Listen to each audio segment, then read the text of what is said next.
तर पुण्यात आज शिवसेना उद्धव बाळासाहेब ठाकरे पक्षाच्या वतीनं बॉडी बिल्डिंग स्पर्धेचं आयोजन करण्यात आलं होतं। या कार्यक्रमाला खासदार संजय राऊत यांनी उपस्थिती लावली होती। यावेळेला बॉडी बिल्डिंग स्पर्धांसारख्या स्पर्धांमध्ये मला का बोलवता आणि माझी का पंचायत करता अशी मिश्किल टिप्पणी संजय राऊतांनी केलेली आहे। अनेक कार्यक्रम लोक साजरे करतात वाढदिवसाला। हल्लीची एक बाई नाचवतात, गौतमी पाटील छान नाचते।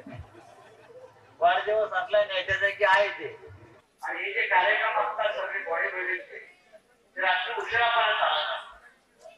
कारण ठीक आहे, त्यांचे सिक्स पॅक वगैरे आपल्याला पाहिजे आहे, तुम्ही फक्त लाईव्हच्या मध्ये सांगायला।